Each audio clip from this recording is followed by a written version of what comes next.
Hey guys, tonight we begin with something a little different. Settle in, dim the lights, maybe grab a warm drink if you like.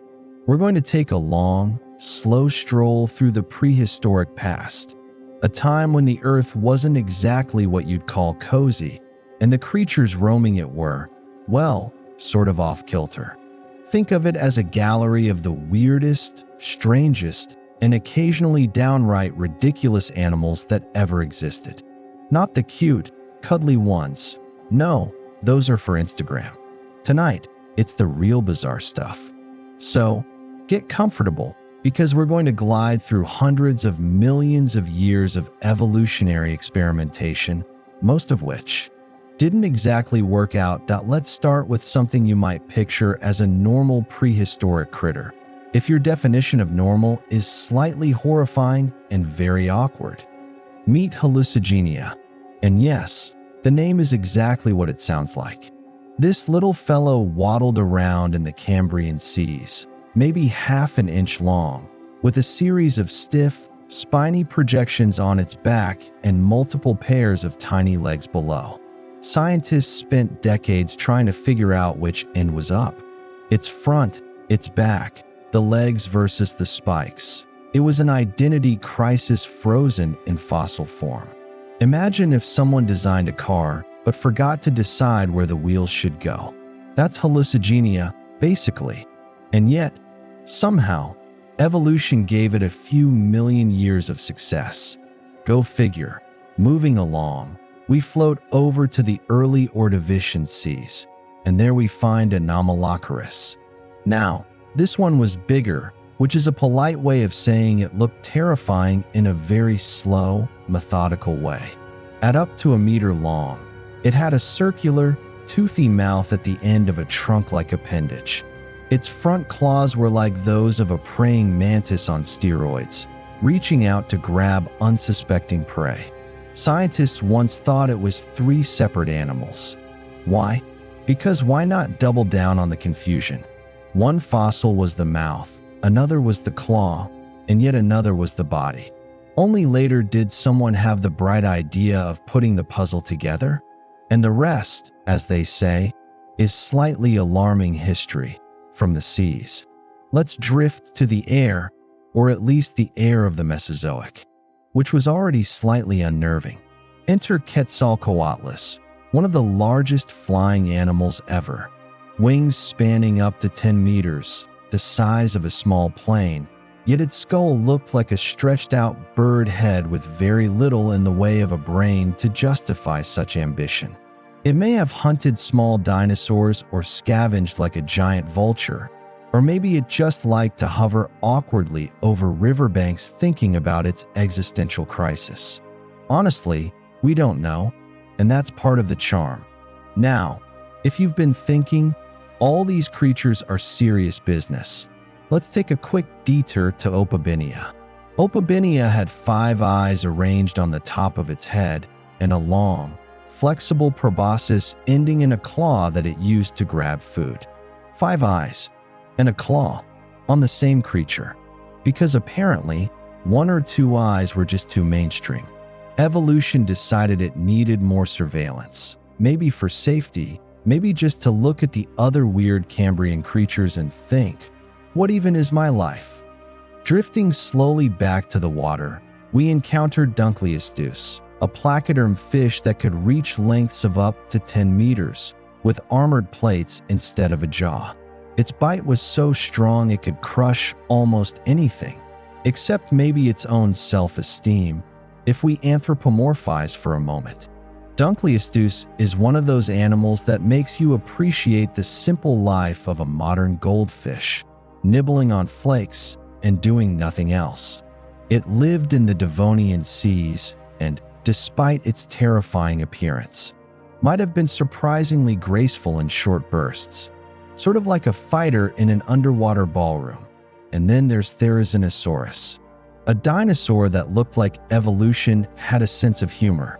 Picture a bipedal herbivore with claws longer than a human arm, feathers on its back, and a head that could almost pass for a slightly grumpy bird. Scientists aren't exactly sure what it used those claws for. They could tear apart vegetation, defend against predators, or just wave around awkwardly to scare anyone who looked at it wrong. Imagine the first time a predator saw it. "Oh, hello, I just wanted some leaves.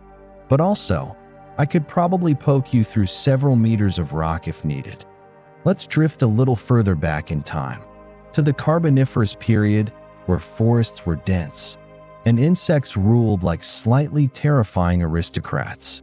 Meganeura, a giant dragonfly, patrolled the skies with wingspans over 2 feet wide. Its diet? Smaller insects, presumably terrified ones. Flying overhead, silently judging, like a prehistoric, insect-sized auditor of life choices.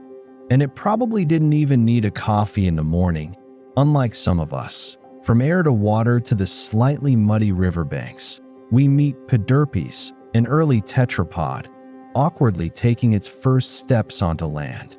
Think of it as a guinea pig crossed with a small crocodile, cautiously testing gravity, with limbs that were slightly too short for comfort. Evolution was experimenting, as it often does, and Poderpes is what you get when a creature is basically trying yoga for the first time. Now, we're not even scratching the surface yet. Floating over to the Triassic period, we find Coelophysis, a lithe little predator that spent its life chasing other small dinosaurs and probably tripping over its own legs occasionally. Fossils show they sometimes ate their own kind, which is one of those weird evolutionary quirks that makes you think, sure, survival of the fittest, but maybe just chill for a second. And then there's Stethecanthus, a shark with a dorsal fin shaped like an anvil and covered in strange, tooth-like structures. Because why just have a normal fin when you could look like a living medieval torture device swimming gracefully through the Devonian seas? It's a reminder that sometimes evolution chooses style over practicality. We could float on to Arthropleura, a giant millipede-like creature that ruled the Carboniferous forests. Lengths exceeding 2 meters, countless legs, and apparently no concept of personal space. If you were a small amphibian wandering through the undergrowth, Arthropleura would have been that silent, judgmental shadow following your every move. Except it was also literally 2 meters of exoskeleton doom, and the list keeps going. Creatures like Pikaia, one of the earliest chordates, quietly swimming along like it owned nothing but its existential dread. Anomalocaris, still confusing scientists centuries later. Phagesia, a nautiloid that looked like a spiraled seashell but probably wasn't hosting any beach parties.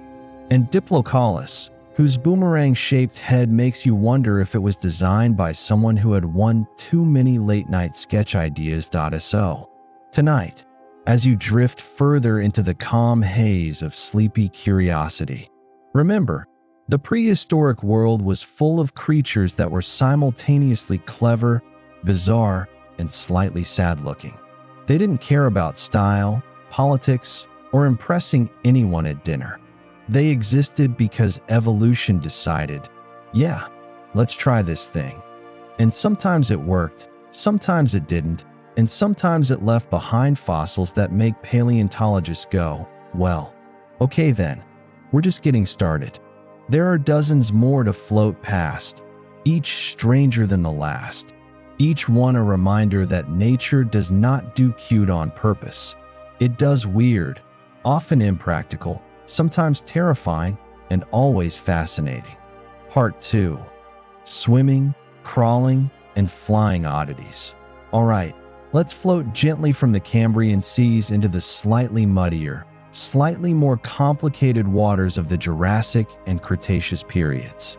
Grab your blankets, maybe a small pillow for neck support, because we're going to glide past creatures that make you think evolution was having a particularly experimental afternoon. First up, meet Ichthyostega. It was one of the first tetrapods, basically a fish that had decided walking on land looked like a fun idea.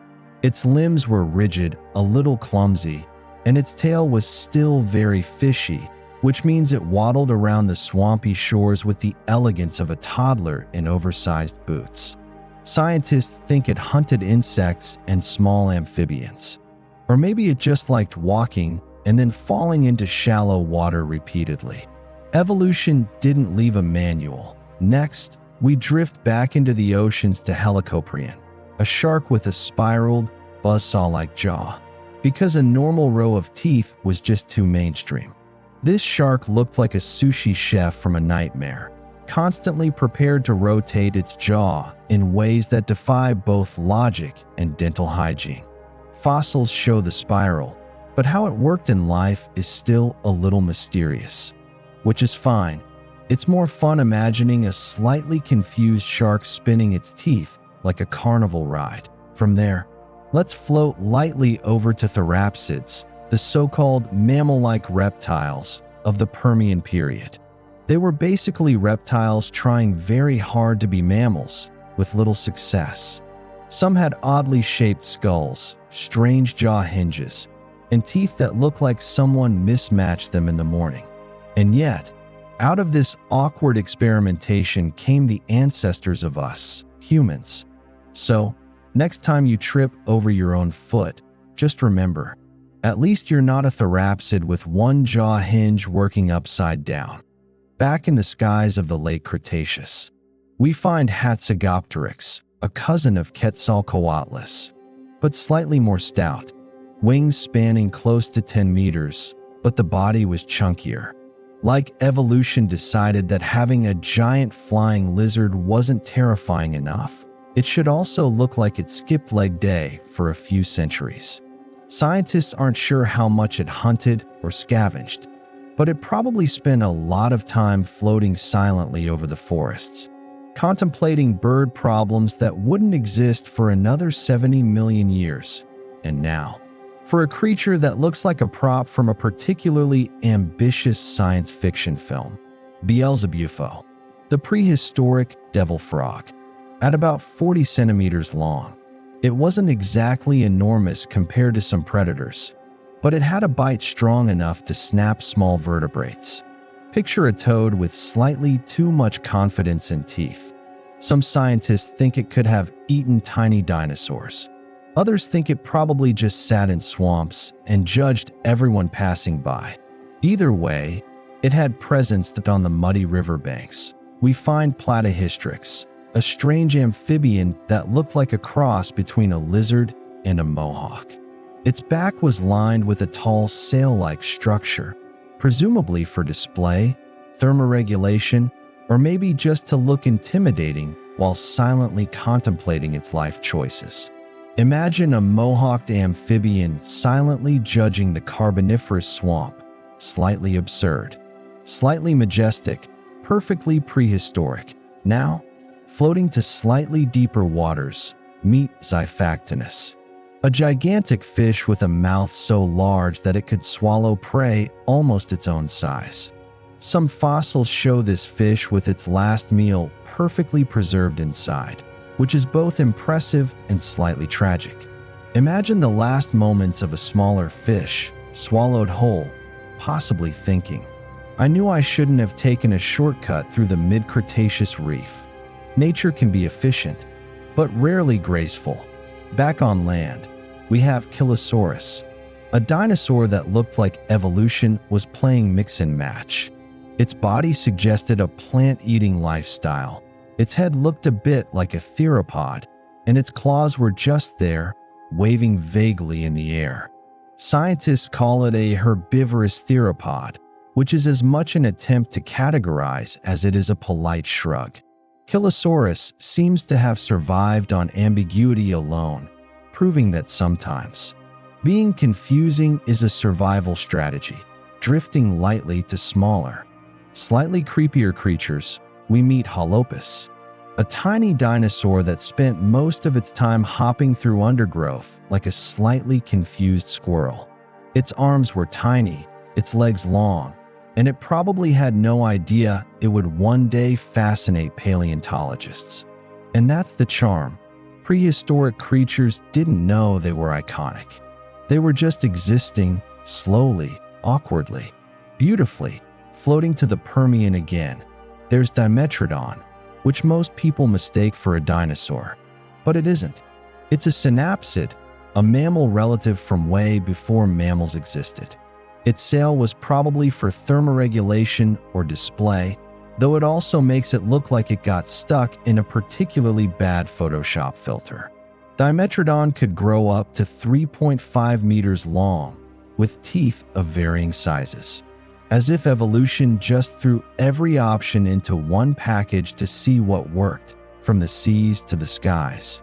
We find Pterodostro, a pterosaur with a mouthful of bristle-like teeth. Scientists think it filtered small crustaceans from the water like a prehistoric flamingo with wings. Imagine it sweeping along lakes, head down, mouth open, silently scooping, entirely unconcerned with impressing anyone. Sometimes the elegance of survival is subtle, not flashy. Now, drifting lazily through the Triassic, there's Pliosaurus, one of the earliest long-necked dinosaurs. Not quite a sauropod, but aspiring. Its body was heavy, its neck awkwardly long, and it probably moved like a slightly wobbly crane. Young Pliosaurus had to navigate rivers, forests, and predators with all the clumsiness of a teenager trying to fit in. Life was slow, careful, and often unglamorous, but enduring. Next, we meet Therizinosaurus, because it deserves another slow mention. Those claws, sometimes up to a meter long, look completely impractical. But evolution doesn't always prioritize practicality. Maybe they help defend against predators. Maybe they were used for feeding. Maybe they were simply meant to make other dinosaurs say, "Whoa."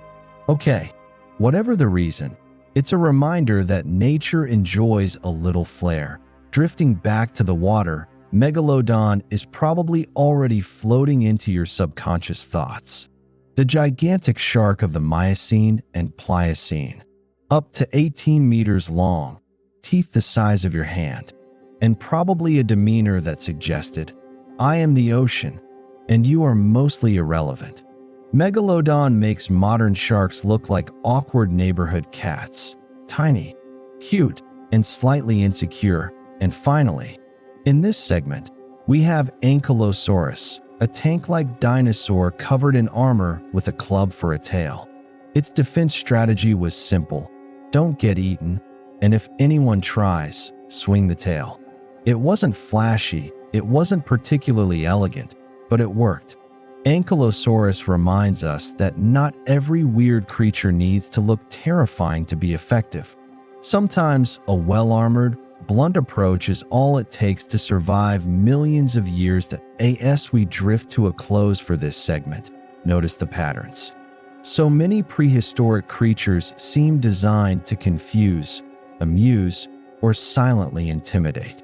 Evolution doesn't care about aesthetic coherence or what humans consider cute. It cares about survival, experimentation, and sometimes just having fun with weird designs. And that's why, as you float through this sleep-inducing reflection of prehistory, you can appreciate the sheer creativity of life spread across oceans, skies, and land, in forms that are strange, elegant, and occasionally absurd. Part 3: Obscure Giants, Tiny Wonders, and Evolutionary Experiments. Alright, let's drift a little further into the Cretaceous, Paleogene, and even obscure glimpses of prehistoric life that make you question how seriously evolution took itself.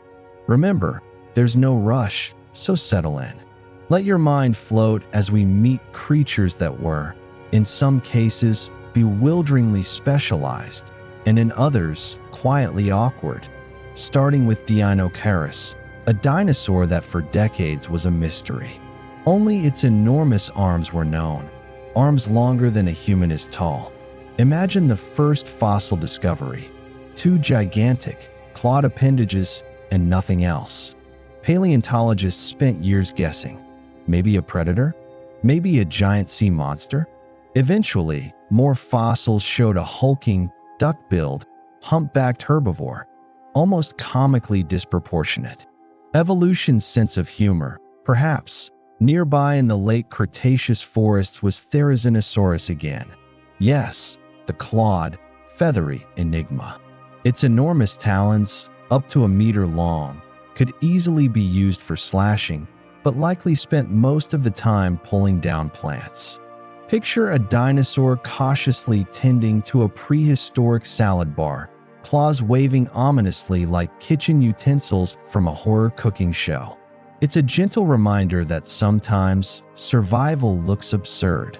Floating in shallow seas, meet Mosasaurus, a marine predator that could reach 17 meters long.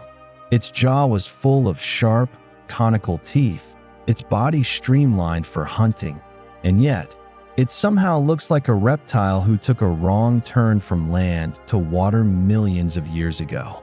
Mosasaurus ruled the oceans with quiet efficiency, probably gliding through the deep like a slightly smug aquatic aristocrat. Meanwhile, on land, Sauropelta, a smaller armored dinosaur, trudged through early Cretaceous plains. Its body was covered in spikes, armor plating, and a tail club, though not quite as impressive as Ankylosaurus.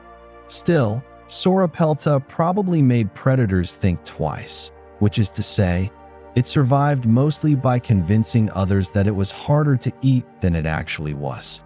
Sometimes bluffing is just as effective as actual defense. Then there's Eustreptospondylus, a relatively obscure theropod.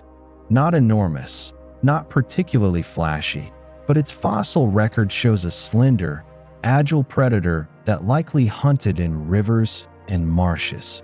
It had a slight crest on its head, presumably for display, which evolution generously included, perhaps because it was tired of monotony. Even predators, it seems, need a little style. Back in the oceans, Xenoceratops roamed late Cretaceous landscapes, a ceratopsid with an elaborate frill decorated with spikes. Its head looks like a carefully designed ornament rather than a practical tool. Some of these spikes might have been for defense, others for display, or maybe just to confuse fellow dinosaurs in what you might politely call social interactions.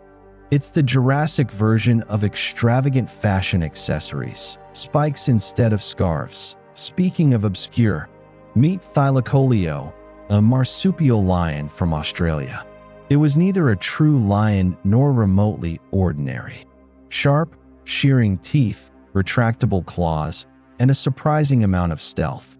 Scientists think it could ambush prey with efficiency, yet it looks like it could just as easily be puzzled by its own paws. It's the perfect reminder that evolution doesn't always go for predictability. Drifting to smaller creatures, Microraptor was a four-winged dinosaur, feathered like a bird and gliding through trees. Picture it maneuvering awkwardly, wings flapping in directions humans never imagined, probably wondering how anyone decided flying with four wings was a good idea. Yet somehow, it worked well enough to inspire modern understanding of flight evolution. Sometimes the ridiculous is revolutionary. Then there's Theropodous oddities, a collection of small, obscure carnivorous dinosaurs with long tails, feathered bodies, and teeth that suggest a diet entirely focused on insects or other small animals. Most people will never see a fossil, and most creatures never get the attention they deserve, which in some ways is fitting.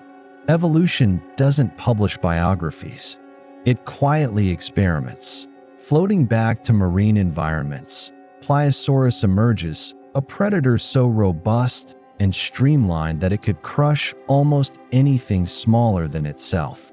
Its head was massive, its jaws lethal, yet somehow its body proportions suggest a creature trying very hard to be both graceful and terrifying, and ending up slightly awkward in both. It's a recurring theme. Meanwhile, in swampy forests, Carnotaurus strutted around, tiny arms almost comically disproportionate to its head, which was adorned with horns. The name literally means meat-eating bull, which is accurate. Its arms, As we said, were useless for grasping anything, yet it thrived. Sometimes evolution doesn't need your arms to survive. Just a really impressive head works fine. On islands, there was Therizinosaurus-like experiments. Smaller herbivorous theropods with elongated claws and bizarre postures, almost like evolution was testing. What happens if a dinosaur is half bird, half scissors? Many didn't make it long term, but fossils show the sheer creativity involved. And in oceans yet again, Liopleurodon roamed Europe's Jurassic seas. It could grow to enormous lengths, jaws packed with sharp teeth, and a swimming style optimized for surprise attacks. Liopleurodon fossils often show evidence of teeth embedded in prey, sometimes even other Liopleurodons, which reminds us that life in prehistory was efficient and occasionally cannibalistic. Meanwhile, small mammals were quietly experimenting too. Repenonomous ate tiny dinosaurs, proving that mammals weren't always meek. They scurried, hunted, and occasionally dined on prey much larger than themselves. It's a subtle reminder that being small doesn't preclude boldness. Sometimes the underdog eats the dinosaur, floating through the Late Cretaceous. Theropod oddities become a gallery of strange beaks, claws, and skeletal quirks. Oviraptor, for example, with a crest and toothless beak, was probably more interested in eggs than combat. Its name means egg thief, though some fossils suggest it was a devoted parent, quietly sitting on nests while humans speculated wildly. Evolution has a sense of irony. Then there's Phagesia-like nautiloids, spiraled creatures floating in oceans, moving slowly, largely unbothered by anything else. Simple, yet elegant. Sometimes the weirdest creatures are the most understated. Finally, in this segment, we meet theropods that blurred lines, small, feathered, quirky little dinosaurs like Velociraptor, feathered and agile, much smaller than Hollywood portrays. Its intelligence was likely overstated in movies, but its adaptability was real. A tiny, clever predator, capable of surviving in harsh environments, quietly thriving while the world changed around it.so as we drift off towards sleep. Consider the sheer diversity of prehistoric life. Giants, tiny scuttlers, awkward walkers, gliders, swimmers, and climbers all experimenting in shapes, sizes, and lifestyles. Evolution didn't aim for elegance or aesthetics. It aimed for success, whatever that looked like. And sometimes success looked like a very weird, slightly tragic creature quietly surviving. And that's what makes it mesmerizing. Part 4. Bizarre giants and tiny marvels of prehistory. Alright, let's drift a little further into the twilight of the dinosaurs and the dawn of mammals, where creatures continue to experiment with form, function, and occasionally sheer absurdity. Relax, breathe slowly, and let your mind float along as we explore some of the strangest animals that ever walked, swam, or flew. First, meet Therizinosaurus. One more time because its claws deserve the attention. Its elongated, scissor-like talons were not only impractical, but almost comically over-engineered for pulling down plants. Imagine a dinosaur carefully harvesting leaves, claws waving like awkward kitchen tools, while any predator nearby thought, well, okay, I guess I'll avoid that. Evolution occasionally indulges in this kind of flamboyant exaggeration. From land to air, we glide to Tapejara, a pterosaur with a crest that looks like someone misread elegant as extreme hat fashion. Its beak was toothless, probably for a diet of fruit or small animals. The crest may have been used for display, or perhaps just to make it look intimidating while gliding silently overhead. Flying with a hat that large probably made balance a challenge, but it worked well enough for survival. Sometimes being bizarre is effective. Meanwhile, in the oceans, there was Basilosaurus, an ancient whale that looked less like a whale and more like a stretched-out eel with tiny legs. Its long, serpentine body could reach 18 meters, yet those small hind limbs were essentially useless. Basilosaurus swam in warm seas, hunting fish and smaller marine mammals, likely unaware that millions of years later, humans would look at it and think, yes, evolution had a sense of humor here. On land, Pachycephalosaurus roamed, famous for its domed skull. Scientists think these thick skulls were used in head-butting contests, probably over mates or territory. Imagine a dinosaur playing an endless game of headbutt tag, oblivious to anything else. Its thick skull looks almost absurdly overbuilt, but it worked. Evolution sometimes prioritizes style points over practicality that lets float to the forest floor, where Mammothus primigenius, the woolly mammoth, lumbered along in the Ice Age. Covered in thick hair and equipped with long, curved tusks, it was designed to survive cold, harsh environments. Yet its sheer size and those tusks that could easily trip up a careless sibling made life moderately complicated. Still, it thrived, a testament to the fact that even enormous creatures can be graceful in a lumbering sort of way. Meanwhile, the oceans were home to Livyatan, a gigantic predatory whale with enormous teeth. Roughly contemporaneous with the early whales, it probably hunted other marine mammals with efficiency.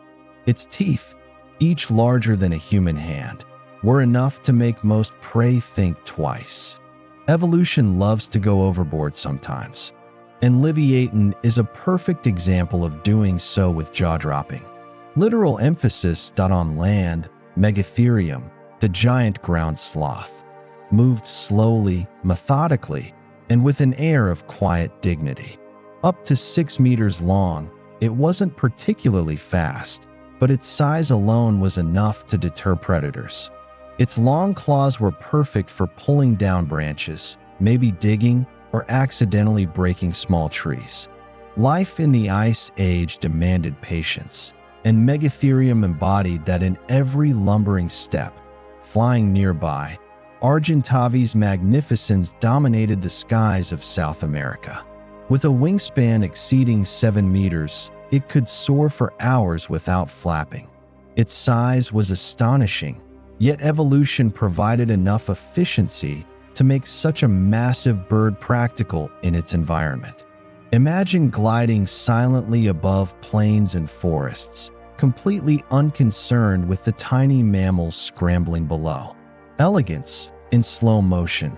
Meanwhile, in the water, Xiphactinus continues its quiet reign, enormous and agile, swallowing prey whole and occasionally providing fossil evidence of spectacularly unfortunate last meals. Its streamlined body and voracious appetite make it a perfect example of prehistoric efficiency wrapped in a terrifyingly simple design. Back on land, small mammals were quietly experimenting with nocturnal habits and dietary niches. Reptinomys, as mentioned before, boldly ate small dinosaurs, proving that size isn't everything. And Similestes, an early placental mammal, scurried along, likely unaware of the giant creatures dominating the world around it, perfectly content to occupy its small, safe corner of existence that lets drift to Paraceratherium, arguably one of the largest land mammals ever. Standing over 5 meters tall at the shoulder and weighing as much as several cars, it looked like a walking, slightly confused skyscraper. It browsed trees, gently crushing leaves with its massive skull, entirely unaware that in a few million years, humans would look back and marvel at its sheer scale. Sometimes, size itself is the point. Meanwhile, the oceans were home to Megalodon, ruling quietly with efficiency. Its teeth could span over 18 centimeters, jaws powerful enough to crush almost anything. Unlike modern sharks, it had no need for subtlety, size, teeth, and confidence were enough. Megalodon is a reminder that sometimes evolution doesn't do subtle. It does absolute dominance on land. Glyptodon, a giant armored mammal, wandered South America. Its shell, like a prehistoric turtle armor, was nearly impervious. It could have survived most predators with little effort, slowly grazing and probably contemplating nothing at all. Evolution sometimes chooses defense over speed, and Glyptodon is a perfect example of that philosophy. Eye in the skies, Pelagornis, another giant bird, soared with pseudo-teeth lining its beak. These structures were not actual teeth but projections of bone, giving it the ability to catch fish with surprising efficiency. Imagine floating above the waves, silently swooping, equipped with bony projections that look slightly absurd but function perfectly. Prehistoric design is often both strange and elegant. Back in the oceans, Pliosaurus, a massive mosasaur, glided silently, jaws full of sharp teeth. Its body was streamlined, its tail a propeller for sudden bursts of speed. Predators of smaller fish and marine reptiles alike. Pliosaurus demonstrates that evolution often blends terror with efficiency, and in this case, long before humans would dream of submarines. Meanwhile, Uintatherium, a large, odd-looking mammal from the Eocene, wandered the forests. With 3 pairs of facial horns and bony knobs on its skull, it looked like a combination of a rhinoceros, a moose, and a creative sketch artist's attempt at a new species. It wasn't particularly fast, but its unusual appearance likely kept predators at bay. Sometimes, being weird is a survival strategy. And finally, in this segment, we meet Dinotherium, an elephant-like creature with downward curving tusks. Its tusks were probably used to strip bark or dig for roots.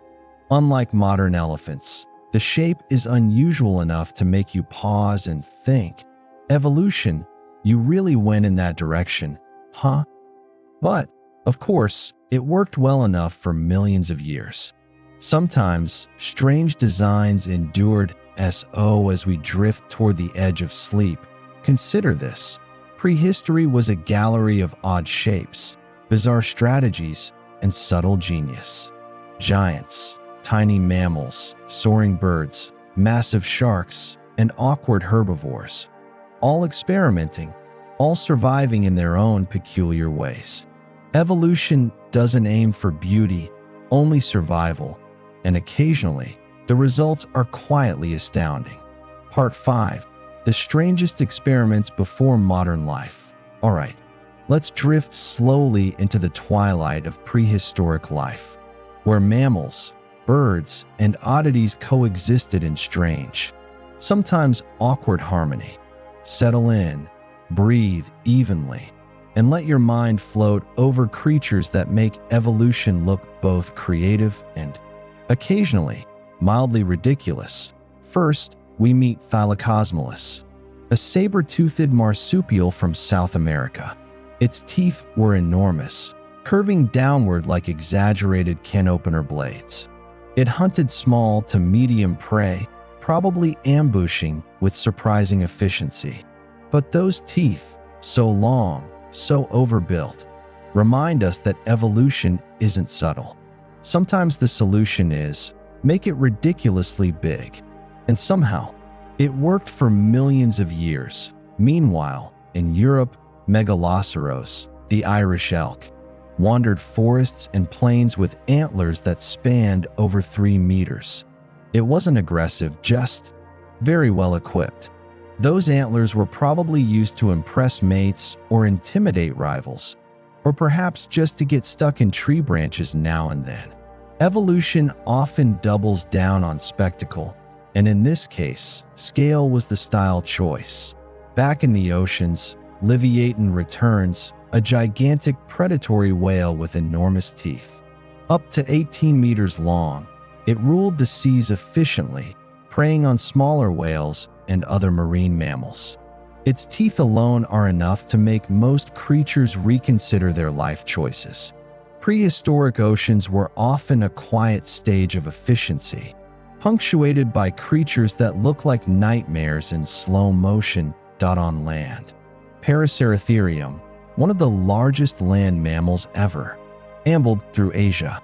Up to 6 meters tall and weighing as much as a small truck, it browsed treetops slowly, methodically, entirely unconcerned with the smaller, more active animals bustling below. It's a reminder that sometimes survival comes from sheer size and calm persistence, rather than speed or cunning. Meanwhile, Doedicurus, a glyptodont cousin, wandered South America with a massive armored shell. Its tail could be swung like a club, deterring predators with minimal effort. It grazed quietly, armored, and oddly majestic in its slow, deliberate movements. Sometimes evolution prioritizes defense over agility, and it worked brilliantly for Doedicurus. In the skies, Argentavis again reminds us that some prehistoric birds were quietly magnificent. Wingspans exceeding 7 meters allowed them to soar effortlessly over South American plains. They didn't flap much. They glided silently, almost like floating monuments to efficiency. Evolution doesn't always need flash. Sometimes glide and patience suffice. Back in forests, Uintatherium, with its 3 pairs of bony horns and skull knobs, wandered awkwardly yet effectively. Its odd appearance likely kept predators away and signaled social rank to others of its species. Sometimes, survival favors conspicuousness over discretion, and Uintatherium is proof. Meanwhile, small mammals like Reptinomys continued their quiet experiments, scurrying, hunting, and occasionally snacking on small dinosaurs. They thrived in niches largely ignored by larger predators. Size didn't matter, adaptability did. It's a subtle reminder that even the meek can shape their world. In the oceans, Paleosaurus glided gracefully, a reminder that marine predators often favored efficiency over flash. Streamlined bodies, powerful tails, and sharp teeth made hunting effective and, for the observer, mildly terrifying to imagine. Its evolution in quiet, predatory motion. Back on land, Coryphodon, a large, hippo-like mammal, waddled through swampy forests. It wasn't fast, elegant, or particularly aggressive, but it survived. Sometimes survival doesn't require flair. It requires persistence. Coryphodon reminds us that even slow, awkward creatures can endure millions of years if the conditions suit them, floating briefly to the Antarctic. Cryolophosaurus, a carnivorous dinosaur, prowled forests that would later be buried under ice. Its distinctive cranial crest likely served as display or species recognition, though it also makes it look a little like it's perpetually sporting a bad hair day. Even predators weren't immune to evolution's sense of style or mild absurdity. Meanwhile, Mammothus primigenius, the woolly mammoth, continues its slow, majestic journey across Ice Age tundras. Thick fur, long tusks, and steady movement allowed it to thrive in harsh climates. Its presence is a reminder that survival often combines resilience, scale, and subtle adaptations to the environment. In the water, Megalodon, ever the apex predator, glided silently, teeth ready, size imposing, utterly unbothered by the smaller fish and marine mammals nearby. Its reign was long, efficient, and uncomplicated, an example that sometimes dominance requires little else than scale and confidence on land. Glyptodon again grazed slowly, armored, and methodical, like a prehistoric tank designed for calm endurance. Its simple, effective lifestyle is a quiet counterpoint to the more bizarre or flamboyant species around it, proving that weirdness isn't required for survival. Consistency works too.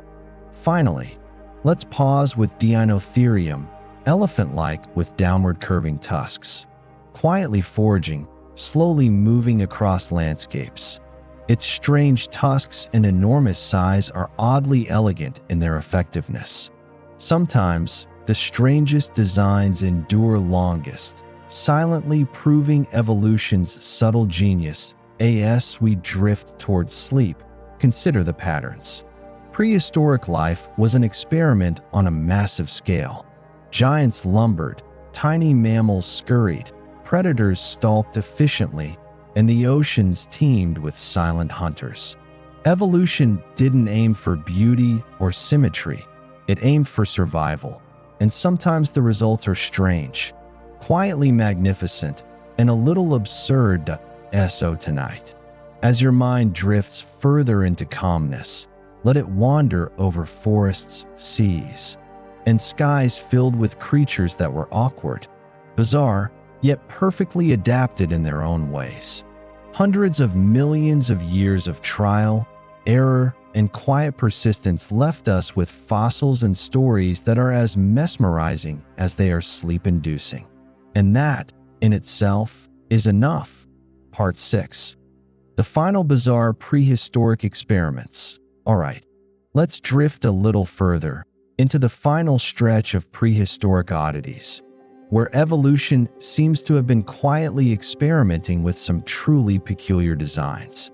Keep your eyes half closed, your breathing steady, and let your mind float over creatures that were strange, efficient, and sometimes slightly ridiculous. That we begin with Archaeopteryx, often called the first bird. Its feathers were well developed, yet it still had teeth and claws on its wings. Essentially, it was a transitional experiment, part dinosaur, part bird, entirely peculiar. Imagine it hopping between branches, wings flapping awkwardly, teeth gnashing at insects. Entirely unaware that millions of years later it would be celebrated as the missing link. Evolution doesn't always aim for simplicity. Sometimes it enjoys a little indecision. Next, meet theriomorphs, a group of small, obscure mammal-like creatures from the Jurassic and Cretaceous. Many had elongated limbs, strange teeth, or oddly proportioned skulls. They scuttled, burrowed, and hunted in niches largely ignored by the larger dinosaurs around them. They weren't glamorous, but their quiet adaptability ensured survival, and in evolutionary terms, that's what counts. Floating gently to the seas, there's Pliosaurus, with its long neck, small head, and paddle-like limbs. It glided gracefully through Jurassic waters, hunting fish and small squid. Its neck, which looks almost comically long compared to its body, likely helped it reach prey with stealth. Imagine it swimming slowly, head weaving like a gentle serpent, utterly unaware of how strange it looks to human eyes millions of years later. Meanwhile, Liopleurodon, another marine predator, prowled the deeper waters. Its massive head and powerful jaws made it a dominant hunter, while its body streamlined for speed. Fossils suggest occasional cannibalism or swallowing prey whole, adding a subtle layer of dark efficiency to its life. Prehistoric oceans were filled with quiet predators, all perfectly adapted, all slightly unnerving. Back on land, Megatherium, the giant ground sloth, lumbered slowly through forests. Its long claws and enormous size were effective for feeding and defense, though movement was ponderous. Life for Megatherium was deliberate, almost meditative. A reminder that survival doesn't require constant motion. Sometimes patience is key. Meanwhile, Doedicurus, the armored glyptodont, continued its quiet grazing. Its shell and club tail were effective defense mechanisms, making it nearly impervious to predators. Its life was slow, methodical, and largely uneventful, which in prehistory can be considered a form of success. Eye in the air. Pelagornis soared with pseudo-teeth lining its massive beak. silently gliding above oceans and catching fish with precise efficiency. Its wingspan, far larger than any modern bird, allowed it to cover enormous distances without tiring. Sometimes being big, efficient, and silent is all you need to thrive. Meanwhile, in Antarctica, Cryolophosaurus, the crested predator, prowled forests that would later be buried under ice. Its cranial crest likely served for display, though to us it looks a little absurd, as if evolution decided it needed a bit of style along with hunting skills. Its existence reminds us that even predators sometimes favor subtle extravagance. Back to mammals, Coryphodon, with its hippo-like body, scuttled along swampy floors. Not fast, not particularly elegant, yet effective at survival.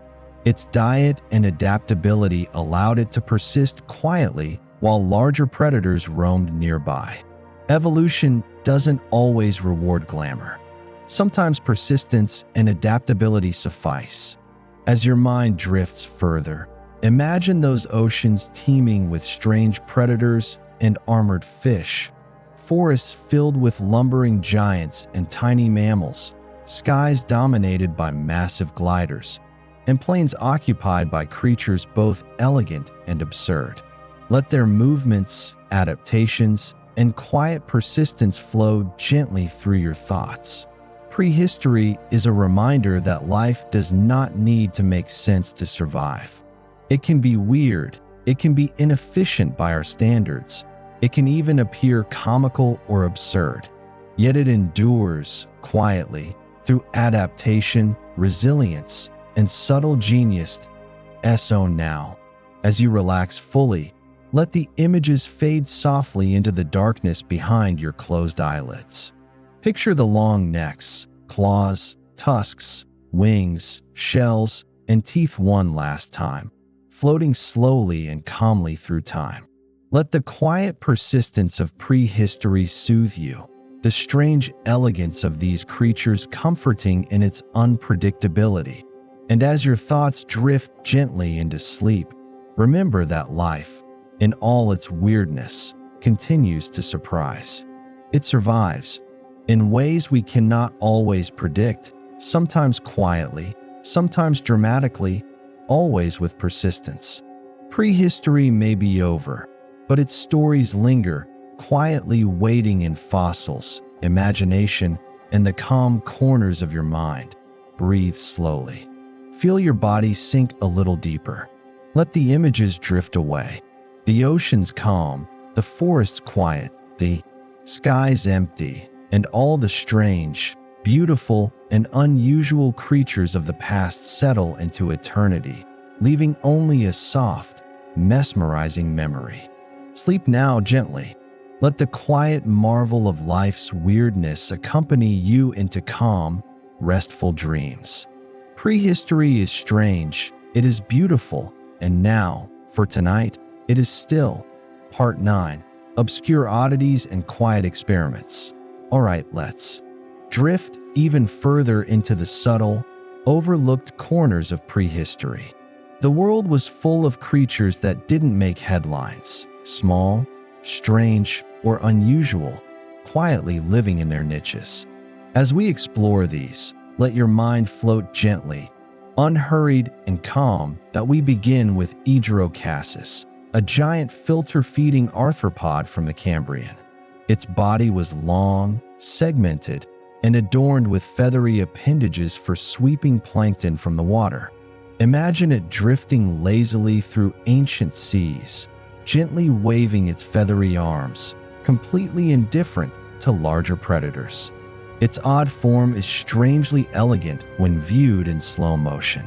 Meanwhile, Opabinia, another Cambrian creature, paddled along with 5 eyes and a long, flexible proboscis. Its body plan looks like evolution got experimental and slightly mischievous. It probably used its proboscis to grab small prey, but to us it appears almost like a whimsical cartoon from deep time. Yet it survived. In its quiet, strange way, it thrived. Back on land, Postosuchus, a large archosaur, walked the late Triassic plains. Not quite a dinosaur, not quite a crocodile. It ambled with a long tail and muscular build. Predatory yet elegant. In its own right, it reminds us that evolution often experiments with combinations of traits, sometimes awkwardly, sometimes successfully. In the oceans, Helicoprion, a shark with a spiral-toothed jaw, hunted quietly. Its teeth grew in a continuous spiral, forming a bizarre buzzsaw structure. Imagine a shark brushing its teeth like a rotating saw blade. The design is both strange and effective, a perfect example of prehistory's unusual engineering. Flying above, Ichi, a small dinosaur with membranous wings, glided through Jurassic forests. Its bat-like wings are an oddity among feathered dinosaurs. Perhaps it was clumsy, perhaps efficient. Either way, evolution allowed it to try a slightly different approach to flight. Even tiny experiments matter in the grand scheme. Meanwhile, Scutosaurus, a heavily armored Permian herbivore, trudged through forests with a tank-like body. Its armor plates offered defense, its massive size ensured survival. Life was slow, deliberate, and methodical.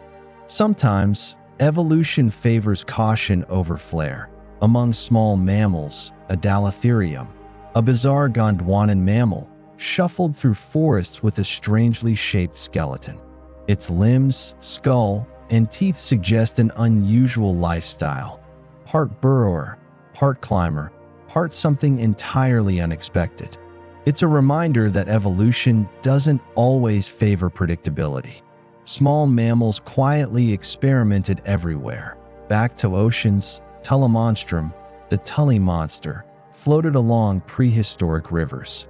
Its soft body, elongated proboscis, and eyes set on stalks made it look like a creature from a surreal dream. It survived millions of years in freshwater ecosystems, a testament to the effectiveness of weirdness in adaptation. On land, Paraceratherium, a ceratopsid, wandered with a bony boss instead of a horn. Its frill and facial structures were likely used in display, defense, or social interactions. Imagine a dinosaur proudly walking with a forehead that looks like a chunky sculpture. Evolution didn't always favor subtlety. Sometimes, exaggeration worked fine to eye in the skies. Argentavis again reminds us that sometimes size is elegance. Wings spanning 7 meters allowed effortless soaring.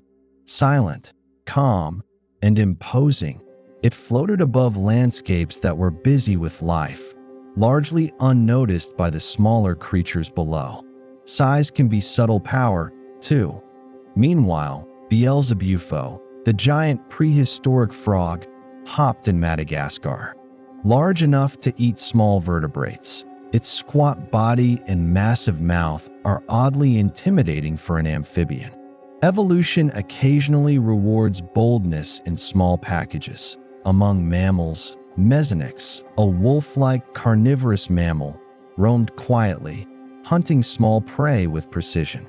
Its odd combination of features, a blend of wolf, otter, and bear, reminds us that evolution often experiments with hybrid traits in unexpected ways. Back in oceans, Phagisia, a nautiloid, drifted lazily.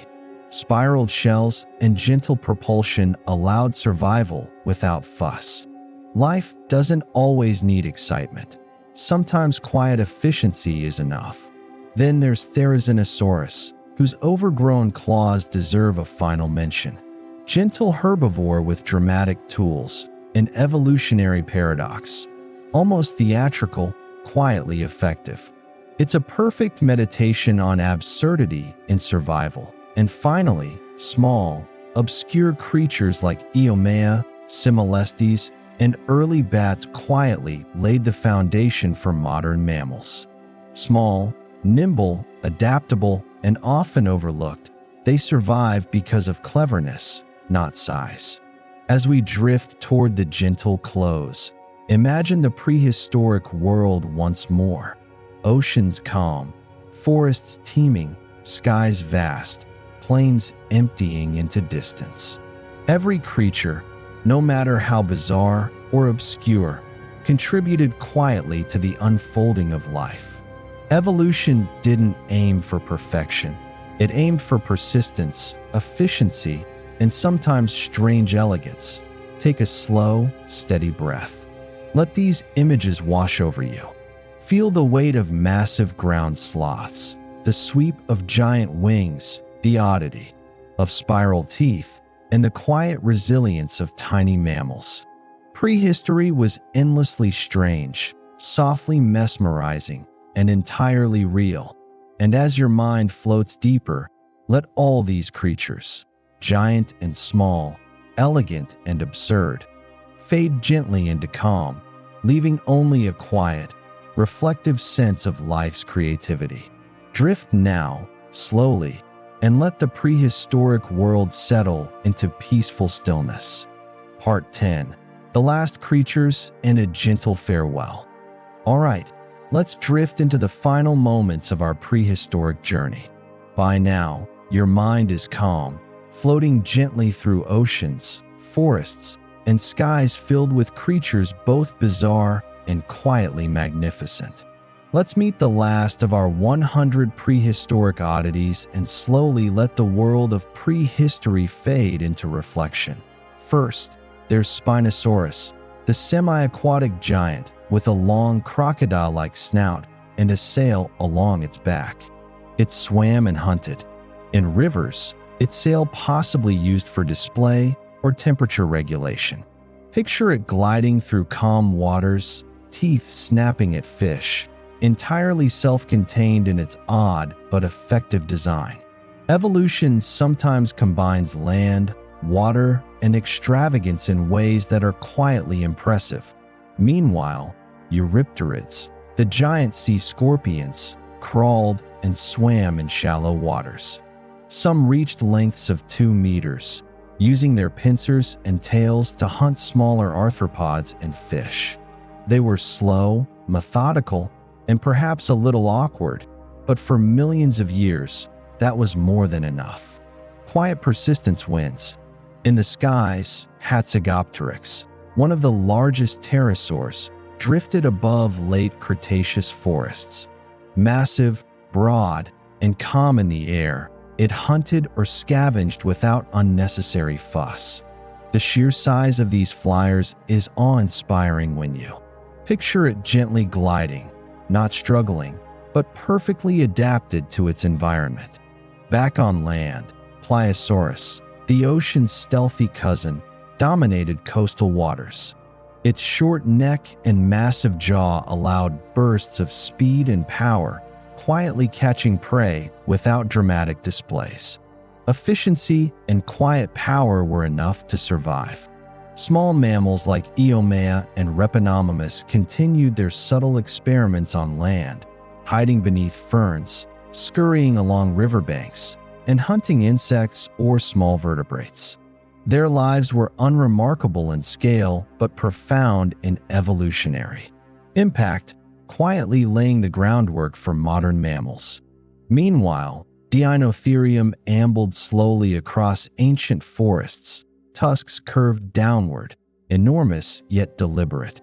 Its calm movements, careful browsing, and unhurried lifestyle remind us that size alone can be a strategy. Not all prehistory required drama.